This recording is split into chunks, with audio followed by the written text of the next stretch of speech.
Hi everyone, and welcome to part 3 of my How to Make a Raven Egg walkthrough series, where I walk you through my pre-production, production and post-production processes using a concept art of the egg that we had at the very beginning in part 1, and taking it through the entire process of translating it from a 2D flat image into a CG concept, a CG animation, exporting that animation. And in part 3 today we are going to look at how we export this animation, how we set the scene up to leave Blender, the file types that I use, and what we do once we're inside of the post-processing software, the post-production software. Okay, that's where we're going to handle our color grading, our color correction, color grading, tertiary effects that we want to do there. I mean, in this case there are some effects that I think sometimes might be easier to do in post, simply because you can fake an effect. For example, if you don't want to necessarily add volumetric fog to your scene, if you don't want to actually run a simulation or increase the workload or the load on the GPU or on the machine itself in trying to render the scene, then there are certain atmospheric effects that you can use, like overlays, which I will demonstrate very shortly. You can use, there's just certain tools that come inside of those post-production engines and those post-production softwares that allow you to fake certain effects, alright, especially where light is concerned, lens flares, warping of the actual camera lens, even doing a camera shake you can do in the post-production engine, in the editing software. So what we're going to do with this scene is we're going to make sure a couple things are set up that we need to have in place in order to successfully export our animation and do our touch-up in After Effects and Premiere. Alright, so let's just take a brief look at the scene one more time. We have the other eggs that I would have used in my demonstration for part 2. Alright, I would have walked through the different steps, and today we're just going to focus on, I guess, rendering out the animation where this egg is concerned. So we have our egg model, our scene setup, we have our egg model in place, we have our lights in place, everything looks good. So what we do next is we make sure that the camera has the correct animation that we want, because yes, the camera is framed appropriately, it's framed correctly as far as I would have wanted it from a creative perspective. The framing is okay, it works, and the next step would be to achieve movement. Now in Blender there are several ways that we can go about animating the camera. The first being you selecting the camera itself, this border. Once you select it, the camera icon shows up on the right hand side. Now these panels are all adjustable, they're customizable, so this can move on the other side, and we could shrink this and make this take up most of the screen, but you just want to get enough of the panel out so that you can see the values and see all the different names and the settings. And once we've selected the camera and we go to this object properties tab, we can see that I have my keys already set, but let's just delete those keys for a second. Alright, that's what it looks like when there are no keyframes.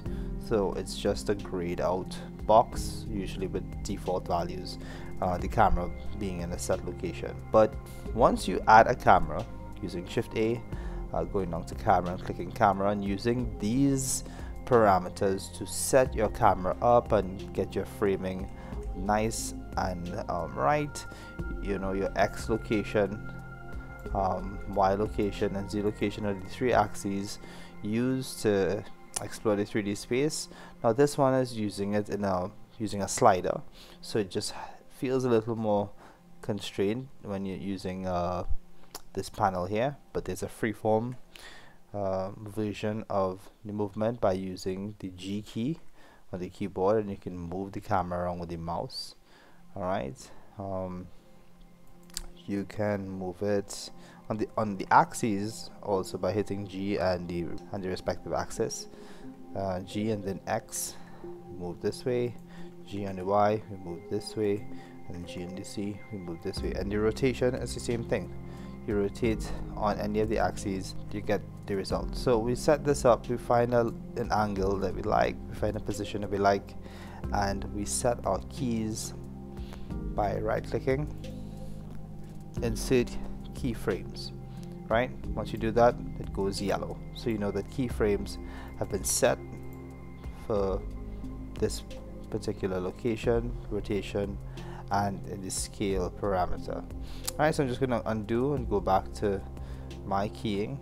Alright, so the key that I set was the camera in this location, and then I drag the timeline forward, and at the 500 frame mark I move to this location and set, well, if I zoom in there, make sure that it's on it, it should turn yellow. Yeah, this frame with these values, and I set the key.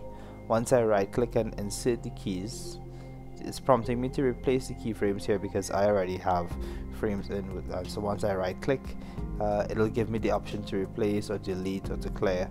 But once you're now doing it for the first time, it'll ask you to insert the keyframes, and you set that key. What you should get is a smooth movement, and my movement is in a Y direction, but you can move your movement. You have an infinite amount of potential movements that you can make with your camera and your subject in the camera, whether that be a character, an inanimate object that you've animated, a wheel rolling, or something falling and breaking. The possibilities are endless. So once the camera movement is set up now, alright, so you can see the camera moving in the space. What we want to do is go to this panel here. Sorry, let's bring this across, and we want to go to this first tab. And this first tab, we're going to start setting up our render settings. So in this tab, typically in order to accomplish this look in the viewport, these settings would have had to be set up already. Alright, so that's usually the, I suppose, the real-time render engine settings, the render engine being Eevee render engine.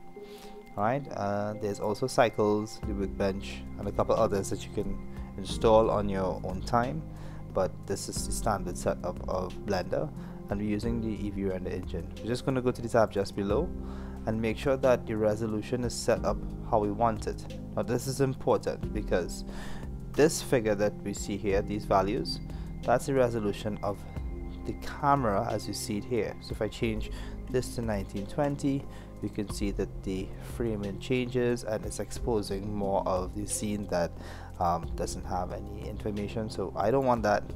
I'm just going to undo that. You can set these values up as needed. 1920 by 1080 is the standard resolution used by artists when making animations or film. You have vast options when it comes to adjusting these values to your liking, so play around with it as you desire. Next up, you want to make sure that the render region is locked, and we're going to crop the render region. Make sure that we're working with 16 bits and RGBA, which means we're going to get the RGB channels as well as the alpha channel. But that was like additional camera movements that I had with certain things that had no background.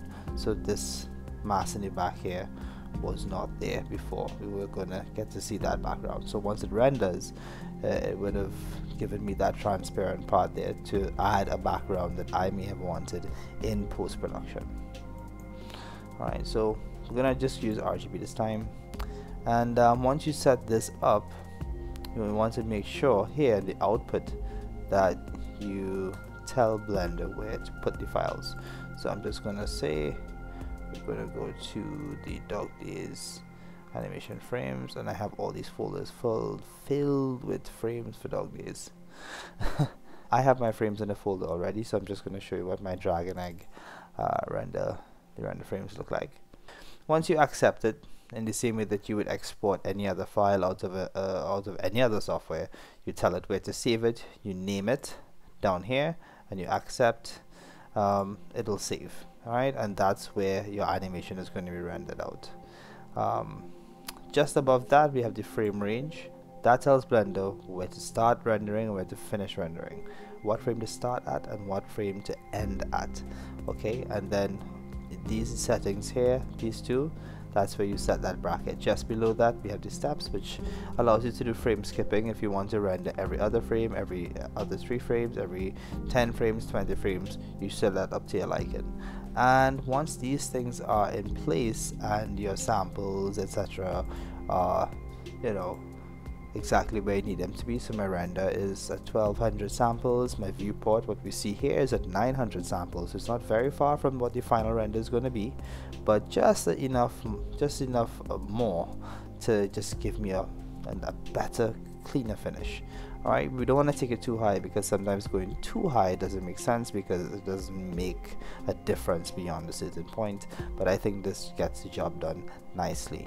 And then lastly, we're just going to go up to the render settings here and hit render animation, or hit the shortcut being Control F12. Once you do that, the pop-up window will come up and the files will begin rendering. Up next, we're going to jump across into After Effects. We're going to look at how compositing works, how I would have done it for this shot. It's not going to be the actual video of me compositing this shot, but I'm going to try to recreate it for you guys, just so that we can see what the process is like working with this type of scene, this type of lighting, these colors, this information. Alright, so catch you on that side. Alright, so welcome to After Effects, the 2022 version of this beautiful piece of software. Alright, so it's After Effects is a pretty robust piece of post-production software. It's usually used to create visual effects, animations, do some minor editing, light editing, especially if you brought it in to do any kind of color grading or whatnot. I mean, there's other softwares out there with different types of tool sets available for different levels of artists at different varying stages in production, but After Effects is definitely an accessible and a very compact post-production powerhouse, especially for single users, for small companies. And I will advise anyone trying to get into visual effects to definitely get their hands on a copy of After Effects. The paid version of Adobe CC is definitely worth it, because you get access to a lot more than just After Effects, and you can link a lot of these softwares and set up your production pipeline in a really awesome way using the tools that they provide.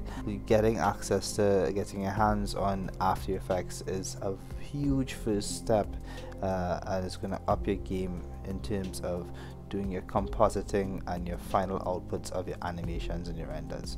Now inside of Blender, there is a compositor that Blender comes with that you can do compositing and correction, and I guess the same kind of adjustments that you would do here there. But inside of After Effects, you know, the interface is a lot more different. It's a lot different to what Blender might offer, and while it's not node based, it's a layer based software. It comes with some tools that Blender may not have readily available. Alright, so both softwares have pros and cons where post-production might be concerned, but After Effects is definitely the one that I've trained on, that I'm more comfortable with, and I will spend a lot more time diving into because of the tools that it might offer. So the first thing that we want to do is to start with importing our frames that we would have rendered out for the egg. Alright, now the cool thing about rendering out as a PNG sequence, because that's what I rendered these as before, is that once you go into After Effects and you want to import your files, and you double click that panel here, or you go to File and you say you want to import a file, and this window comes up.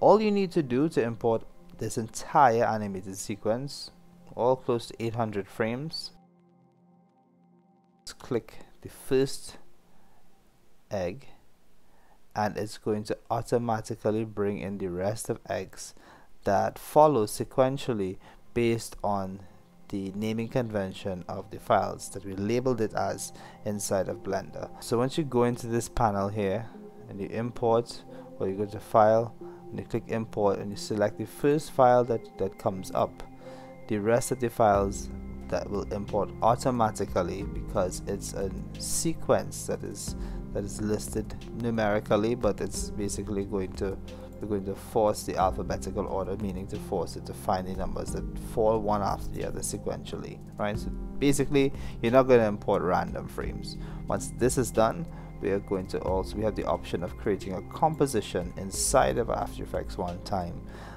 using this. Boom, and we have the egg. Let's give a ramp review. So we have our animation just came in, the frames just came in on one entire layer. So this represents all of the frames inside of this one layer here, and we can see that the animation is running for in excess of 25 seconds, it says.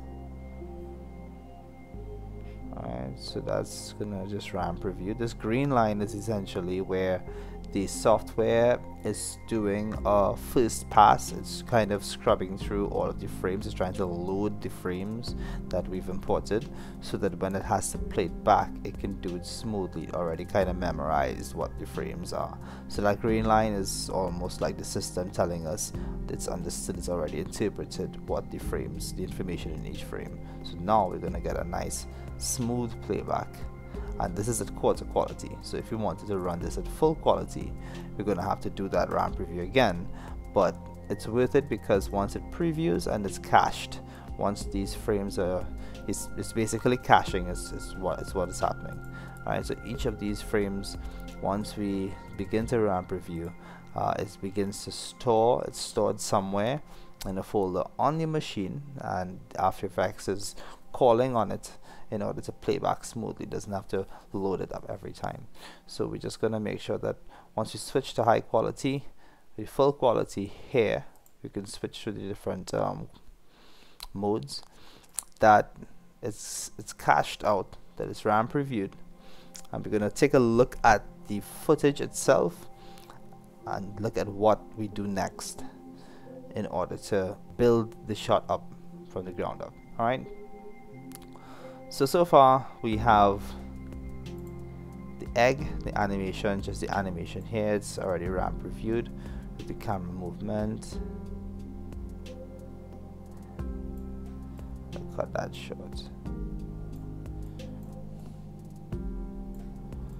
Alright, just gonna take out those last couple of frames, don't need it. Alright, so we're gonna take out those last couple of frames, and I hit Control S. You see this, it brought up this save as window. It's the save window for the project file. What we're gonna do in this case is we're just gonna name this dragon egg, sorry, raven egg post processing walkthrough. Alright, good, and we have that there. So once it's saved, anything that we do now should save to that file in that location where we told After Effects to save it to. If you want to, if you're not confident in the fact that while you're working you're gonna be able to hit Control S to save your work as you go, because saving is quite important. If you don't save, if anything is to happen to the file, to the computer, to the project, to the machine, anything that you're working on, you stand a very high chance of losing all of your progress, all of the work that you've done, anything that you created. If it's not saved, you could essentially kiss it goodbye. Alright, so what we're gonna do next is we're gonna start laying on some of the effects. Now I want to make something abundantly clear. When it comes to post-processing, when it comes to color grading, color correction, doing any kind of post work, especially where compositing and integration of effects and adjusting and matching of channels might be concerned, there's no correct way, there's no textbook way of approaching this part of the art form, this part of the process, this next step, this part of the pipeline here.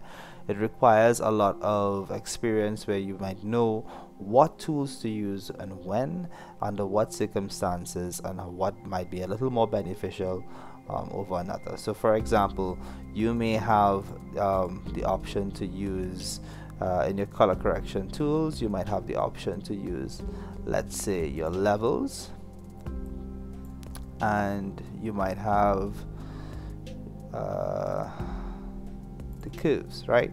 Now these are two different tools that almost carry a similar purpose, similar function, and sometimes you might end up spending a lot of time using one tool to accomplish a particular task that might take much longer than using another tool, which can get it done in half the time, or just maybe a couple clicks and you're done. So the experience teaches you what tools to use in order to execute the task or execute the steps.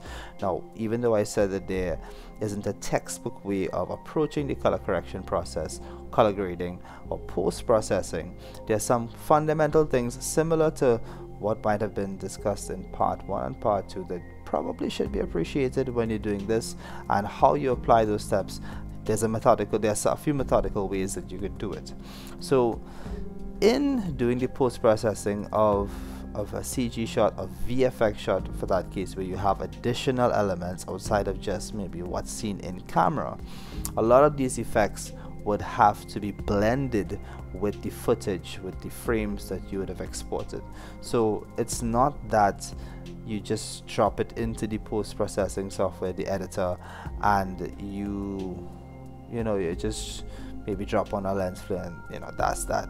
No, there's a measure of adjusting of the values, the exposure, the contrast, the highlights, the reds, the blues, the greens, playing with the colors, the saturation, the sharpness, the amount of noise in the scene, how you play with the depth of field, because in certain instances, something that we didn't discuss in the Blender aspect of it that I forgot to go through is how the render passes play a huge role. In this instance, what I did is I rendered out my animation in a straight ahead fashion, where I lock my camera, I have my animation, set my lights up, everything looks pretty good, I have my resolution at the highest, and I render these frames out in a PNG sequence, yes, because the PNG format preserves a lot of the quality. It's not as destructive, but once I render that out, I'm almost sure of what I'm going to do in post. But that again comes with experience. But even the most experienced of artists, what they often do is they find themselves practicing the render pass ritual, basically, where once your scene is set up just like this inside of the 3D software, so this applies to any 3D software even outside of Blender, they go through and they tell the software, okay, I want my egg on one layer, I want the glow on another layer, I want the gelatinous part on the inside here on another layer, I want the ground on the foreground in the front on one layer, I want light on another layer, the midground on one layer, the background on one layer. So they have this set up where all of these things on these separate layers, and it renders out all of these things in parts, or what you call passes. So the first pass would be, let's say, all the color for the ground, and then all the light for the ground, and then the shadows for the ground, and then the cracks for the ground, and then the objects that are on the ground. So you have about 5 or 6 different passes just for what is in front of the camera. And then you have for the egg, you have the actual egg itself, the dirt mound that the egg is sitting on top of, the gelatinous components inside of the egg, the glow, the light hitting the egg on the outside, the shadow that the egg is casting. And all of these things basically have to be rendered out piece by piece. And you might ask yourself, okay, why would I go through all of that to accomplish this that I have in front of me right here, if I could basically do what I did and just render it out as one picture? Well, in a lot of the production cases in the industry, when you're working on big production films, you're going to want a lot of control over each component of your scene. And in the case of doing it like I did, there's not a lot of control over the individual components. I have control over the scene as a whole, so I may have a lot of control over the colors in the scene. Maybe I can adjust the exposure, I can adjust things like the glows, the lightings, and I can play with these elements. What I cannot do is I can't go in and change how deep these cracks might appear, or how hard this light on the edge, this rim light, might come off. I can't increase the glow if I wanted to, because anything that I do with this image, it's going to do it to everything. So if I add glow to this, so for example, let me just demonstrate. If I say I wanted to add a glow, alright, let's get a glow. You'll notice that everything in the scene is going to have a glow. Now, I don't deny that it looks nice and it may have its appeal, alright, but what gets annoying is that if you want to adjust only this egg, the glow on this egg, by doing in your renders the way I did it here, you're going to have to do a lot of masking and blocking out and adjustments and clipping in order to accomplish just any kind of adjustment on the glow for the egg. In this case, I am now adjusting everything in the shot once I slide the values, which you may not always want, and that's why I say it's better to avoid this entire mess by doing it in passes. But what we're going to be doing in this session is going to avoid certain hiccups where that might be concerned. So how I go about grading it and correcting it and doing the compositing still gives us the finished look, but it also avoids certain hiccups where not having the passes might be concerned. So just keep that in mind. I'm going to make another video on the render passes. We're going to revisit that entire topic, but I'm probably not going to do it with the egg. I'll do with something a lot simpler so we can understand what the process is like, how it's useful, and why you should do it in all of your future projects. So moving forward, the next step we're going to go is right click, go to effect, and then add in the color correction. We're going to add a Lumetri color effect. All right. Now, really and truly, we have a color workspace when working on color stuff. So if I go to Lumetri scopes here, we can see that in this panel we have the general, well, what I'm describing as a general standard setup of any editor when it comes to adjusting light and color in a project. You would typically see these parameters.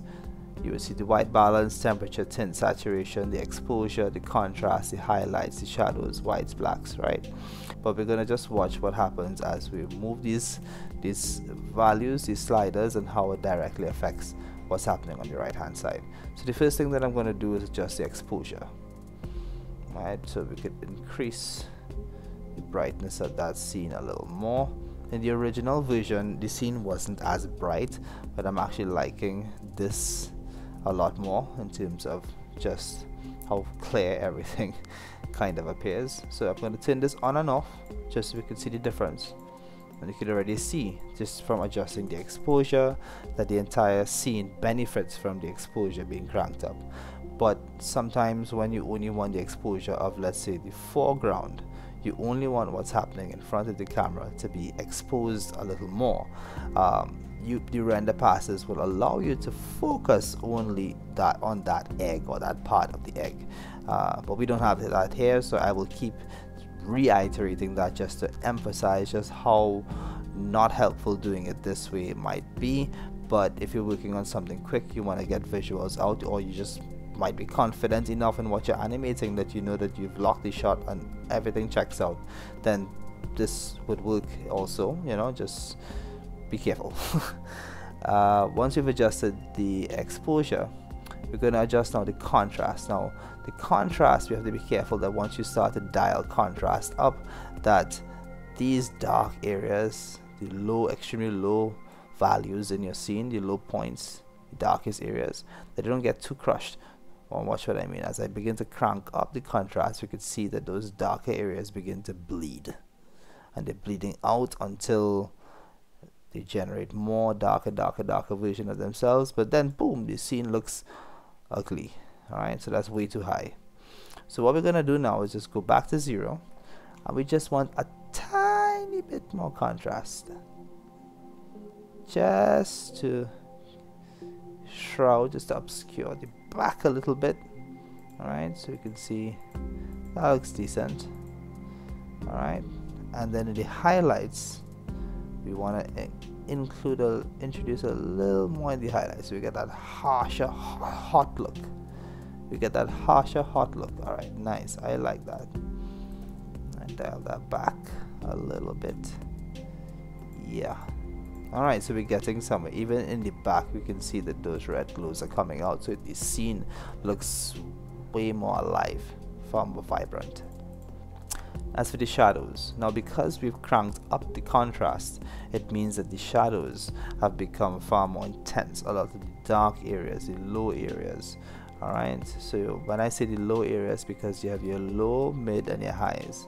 So your highlights would be your highs, your mids would be your midpoints, your mid values would be these generally lit areas, and your shadows would be your lows, these dark areas, these crevices, anything where you might see any ambient occlusion occurring, that's your lows. So we're gonna be careful we can take out some of the shadow, and you know, this changes the look of the scene again. So let me just see if I could maybe go. Alright, so that looks interesting. Now that we've lifted the shadows by carrying it upwards. If I carry it down, however, it creates a different type of feeling, a different type of scene overall. So I like the slightly brighter look. Lift some of those shadows. You know, this looks pretty good so far, and that's just by adjusting 1, 2, 3, 4 values: the shadows, highlights, contrast, and exposure.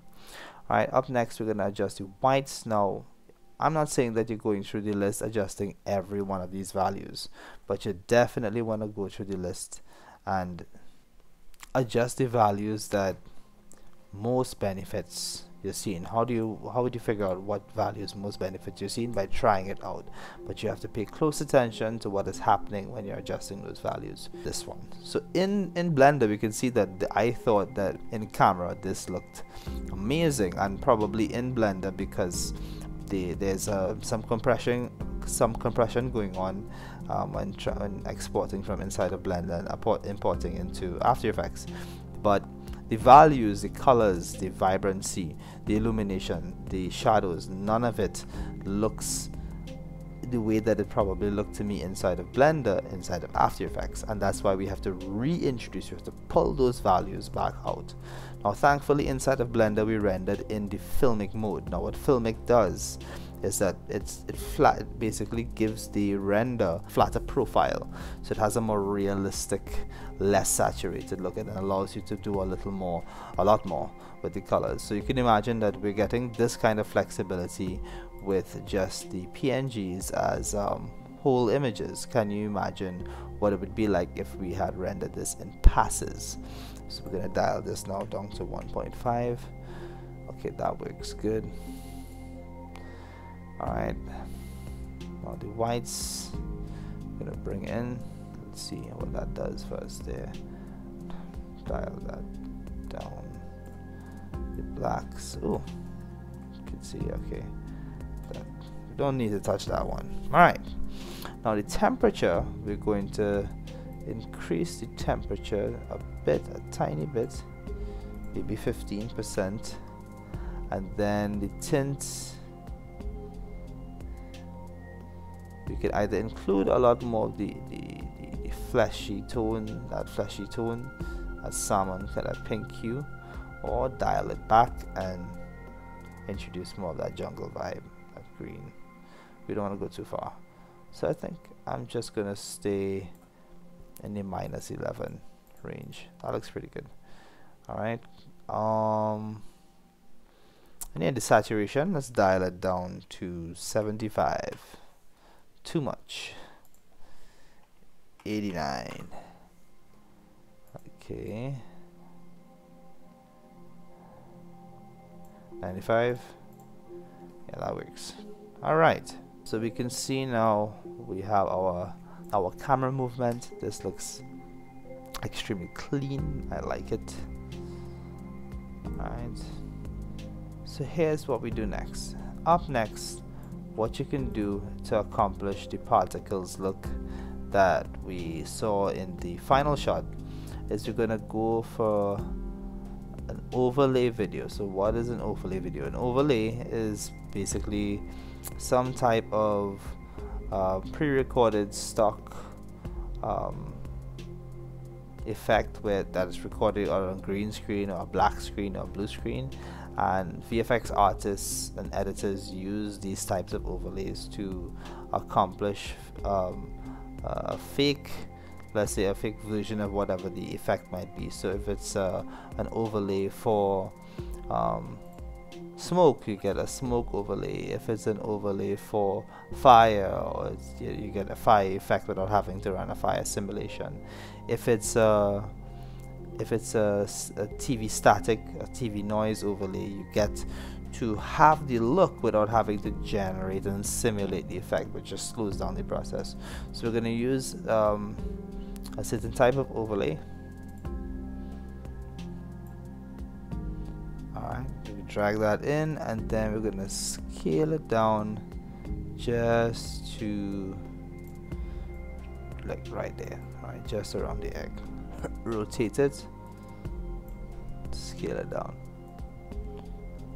Alright, that looks good. Okay, so the next step would be that, as I mentioned, overlays are these stock videos of images that people that other artists create in black rooms or using green screens that you can use now to combine with your work to create or enhance an effect, enhance a look, or just build out another effect all on its own. And how we do that typically is that when it comes on this black matte background, is that we take the file and blend it using the add or screen mode. So I'll just set it to screen, and we could already see now these two things are beginning to blend together. Alright, so we could see that the movement is nice, but that's not all the work that's done, because as I mentioned, the whole color correction using the curves and levels thing, just how we accomplish the final look comes in handy. So the first thing that we're going to have to do is track, do a sort of manual match move. We're going to have to match move the effect to the camera animation and the egg coming closer. How we're going to do that is just simply set a scale, go to the transform options, set the scale as to where it is right now, scale it up until the last frame of that animation, set 19, scale it up to 24. Okay, that should be good. Let's have a look see. Let's run preview. I'm gonna have to drop the quality just to kind of ensure the entire scene is round previewed. Right, so by doing that simple keying, that simple animation, we have done a manual match move of this effect, this overlay onto the egg. Now, why did we do this? Is that this ink effect that we see going on here gives that ethereal, wispy, smoky effect that we definitely could achieve inside of Blender. You're doing simulations and using volumetrics and all these tricks, but the render times for those bakes and those caches will be insane. The final render and the process of recombining that data, while fun, just would be a lot more work than if you were to import the overlay, set the blend mode, and now we're going to do some adjustments to make this stuff work a whole lot better together.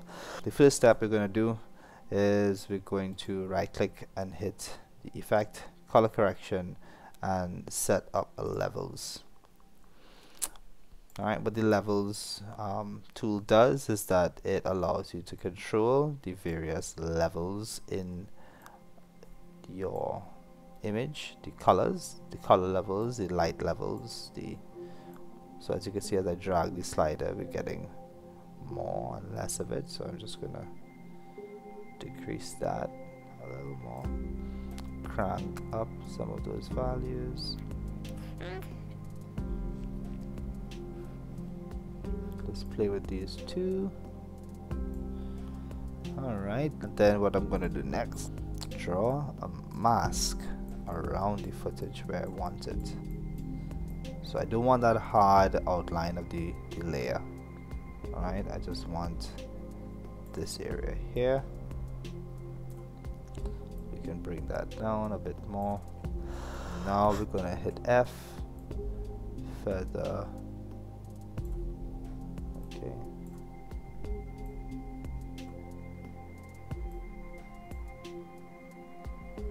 Okay, nice. Alright, so I think that this, using the mask, the levels, and the blending mode, we end up with a Yoda looking silhouette for some reason or the other. But this is what it looks like once we ramp preview it. So you can see with the mask and the feather, we get some animation of the wisps moving, but it's the feathers allowing it to fade off and fall off into nothingness. It's vanishing as it goes off there, and that's a mask. So we don't have that hard border. Alright, so our egg is cooking with gas.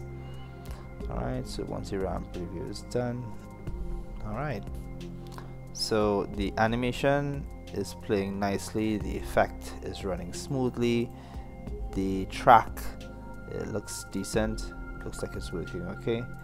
I'm just gonna adjust this mask over here just a tiny bit. I don't like how that fall off. It's looking there.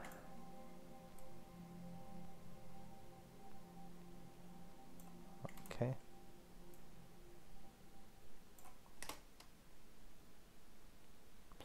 Alright, so that's the first thing. Alright, the next thing that we can do is, you don't need to just work with this one version of it. You can copy it, paste it by Control D or Control C and Control V, and adjust. You can scale this down.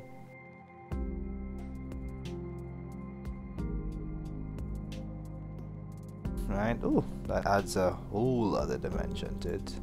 And we could even adjust how much of this one shows by just adjusting the curves, by adjusting the level slider, my bad. Alright, now what's cool about this is that once we begin to, let's just do a slight scale, so there's 12, I'll say it needs to go up to, so what should happen is that once we play that, both of these overlays that we've set up are playing simultaneously. It's the same overlay but in two different directions, giving the effect of one continuous smooth animation.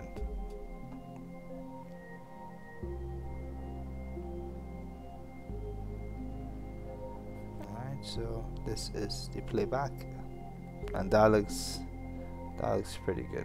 Alright, so now that we have our overlay in place, what we can do is start adding some other elements. Let's go get our particles overlay. There we go. There's our particles. We're gonna bring the particles in, and just like the other overlays, scale that down. Gonna blend mode, screen, and boom, we have this additional movement in the shot. It's just an overlay, but it's already giving a lot more life to the scene, a lot more movement, a lot more animation.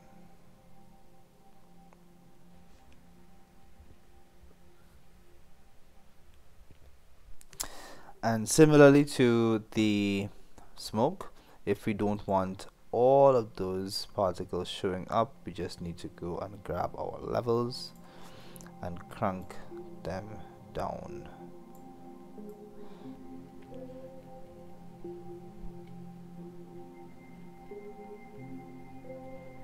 Alright, so by playing with the levels, we don't just get this white sea of particles. We just get some particles. It looks good, and we could at the same time duplicate that, Control C, Control V. Then we're gonna scale this up so it fills the scene even more. Alright, so far we have our smoke in place on our egg, we have our dust overlay, we have um, our animation, our exported animation color corrected, the colors adjusted. So now let's just do the color grading of the other elements and match the scene. So the first thing that we're going to tackle is the smoke. Go get the color vibrance and change that. So VC Color Vibrance is a free plug-in from Video Copilot. You can go to their website and check it out. It's for After Effects. Go grab that, and what it is a tool that allows you to boost the vibrancy, the overall saturation and color of anything that you drop it onto. So in this case I dropped it onto the wisps and it automatically boosted the colors, and we're going to just change the colors to match. And I'm gonna bring that down to something like, let's say, I don't know, the green looked interesting.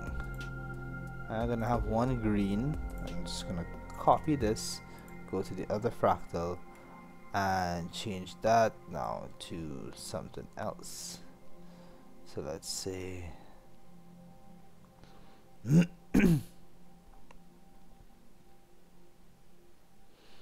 yeah, the pink looks nice, you know.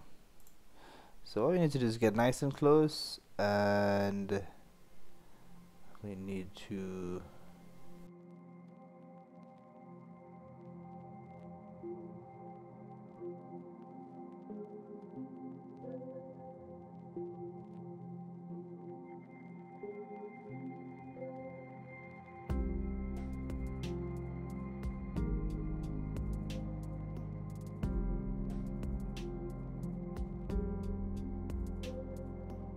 alright, so we can see that from the little part that rendered here, that Ram previewed, the wisps are moving quite nicely, the ink flows are moving quite nicely in both directions, the colors look nice and vibrant, the manual match move seems to be working, and the particles happening around it adds so much more to the scene.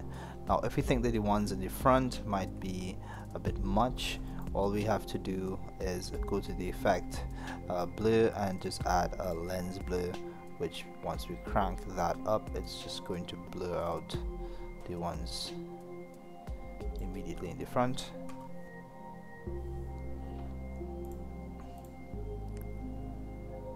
Alright, so the blur allows for a little more depth. Alright, so we're faking the depth of the scene, the depth of field in post. So this is another one of those examples that I'm talking about where you're able to fake something in post that may have just added to the overall render time in the actual 3D application. So in this instance it worked out quite well. We can see the colors mesh nicely.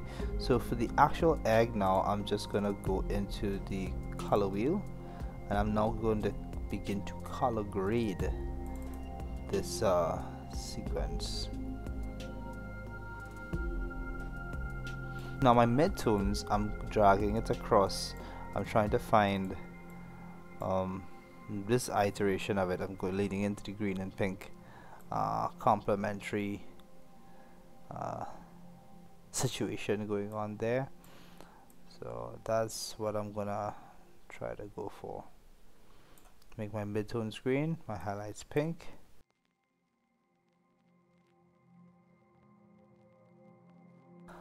And then one of the last things that I like to do is just to add an adjustment layer. We can, do we have that glow on still? No, it doesn't have the glow.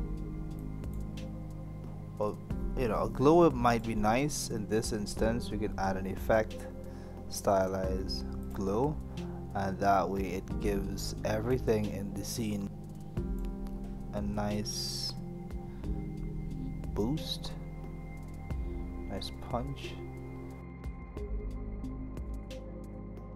Right, add another adjustment layer, effect, distort.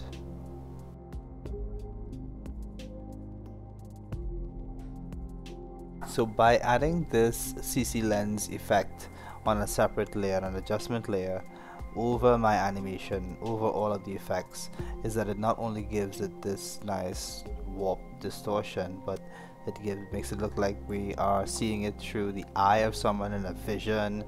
It makes it a lot more intimate. So lastly, I'm going to go to composition, new composition, 24 frames per second, 1920 by 1080. Alright, and then I'm going to go and drag this project into here and scale this up so we get our letterboxing, because the egg animation was done using the 2538 by 1080 resolution, and the composition that we just created and dragged it into is 1920 by 1080. So it creates these letterboxing bars on the top and bottom because of the additional space. So this is what the shot ultimately looks like. We are going to crop timeline, set this to full so we can get a better appreciation, and there are so many other things that we could do with it, but that is essentially how I would composite. So if you were to now go and take this and I were to copy all of these, right, so if you look at the eggs side by side, you look at these two, you'd recognize the difference that the post-production makes in the final animation. So it enhances and brings back out the lighting, gives you control over the colors, the tone, the mood, the overall theme. We even changed the effects that we kind of created when compared to the original egg. And once these are set up, you're generally supposed to have a far more refined, a far better output than what you started with. So the post-processing side of or leg of the production is very important, because it is the gift paper, the gift wrapping, it is the box with the bow and the ribbon on top. The VFX and the post-processing, editing all go kind of hand in hand, because you need to have proper editing of your VFX or CG shots in order for it to work, as it's integrated and composited into your film, your animations and whatnot. But all in all, the post-production artists have a monumental task when it comes to ensuring that the uniformity is there, cohesion is there, and just overall impressiveness of the shot. So I just want to say thank you guys so much for taking the time to go through this 3-part journey with me, for sticking around from the concept stage moving into the blender phase and production, and just seeing how that animation was put together and the set was created, and then we exported those frames and threw it across into After Effects. I showed how overlays worked, how some of the color correction techniques work, and how we use it to adjust some of the effects, blending, manual match moving, then of course we have the save out, color grading, color correction overall, and processing for exporting.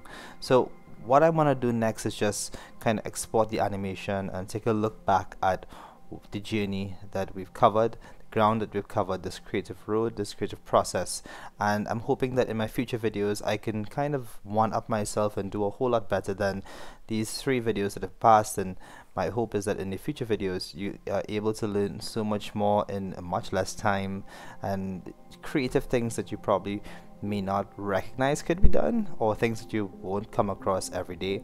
And even if it's stuff that you already know, how it's presented, it's packaged a lot differently. So thanks so much guys for taking the time to spend with me. This is Kyle Stephen from the Digital Academy. Just remember to stay focused, stay consistent, and remember to follow the compass. Thank you for everything. It's been a blast. I see you in the next time in my next video. Look out for it, and yeah, thanks so much guys. Stay safe.